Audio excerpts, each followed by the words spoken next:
Pen तालुक्यातील ग्रामीण भागात MMRDAचे विकास प्रकल्प झपाट्याने वाढत आहेत। अशातच आता गेल पाईपलाईन प्रकल्पावर स्थानिकांनी नाराजी व्यक्त केली आहे। गेल पाईपलाईनसाठी शेतकऱ्यांच्या शेतातून 1 इंचही जागा जाऊ देणार नाही, असा ठाम निर्धार माजी तहसीलदार व 24 गाव संघर्ष समितीचे कार्याध्यक्ष सुभाष म्हात्रे यांनी वाशी येथे झालेल्या बैठकीत व्यक्त केले।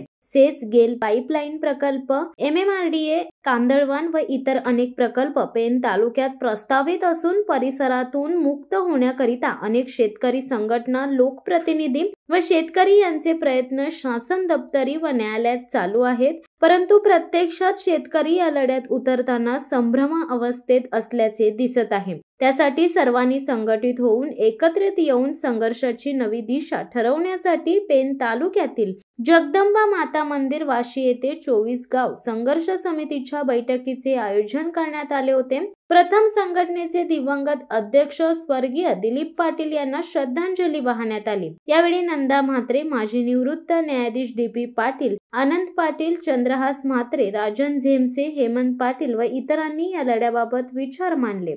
2006 साली SEZ कंपनीने पेन तालुक्यातील 24 गावातील प्रकल्पासाठी कमी दरात शेतकऱ्यांच्या जमिनी खरेदी केल्या होत्या, परंतु आजपर्यंत या जागेवर कोणताही प्रकल्प झाला नाही। आजपर्यंत SEZ विरोधात शेतकऱ्यांचे 45 मोर्चे झाले, परंतु शासनाकडून फक्त आश्वासने दिली जातात, आश्वासनांची पूर्तता केली जात नाहीये। त्यासाठी या बैठकीत यापुढील आंदोलन तीव्र केला जाईल, असा एकमताने ठराव घेण्यात आला। कुठलीही जमीन प्रकल्पासाठी घ्यायची असेल तर कमीत कमी 500 एकर जमीन एकत्र असावी लागते। SEZने घेतलेल्या जमीन एकत्रपणे नाहीयेत। शेतकऱ्यांच्या घेतलेल्या जमीन अडवून का ठेवता, त्या जमीन परत करा, बोलताना निवृत्त न्यायाधीश DP पाटील यांनी सांगितले।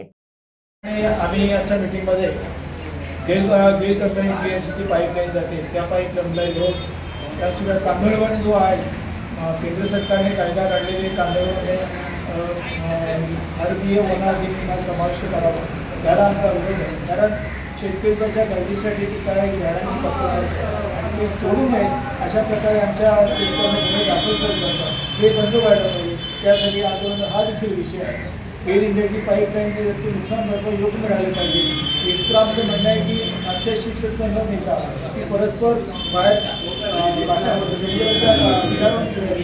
शेतकऱ्यांचं नुकसान होणार असे आमचे मागणी आहे। हे सर्व मुद्दे घेऊन आम्ही एकत्रित्या 2 तारखेनंतर अनेक तहसीलदारांना किंवा गावांना देणार आहोत।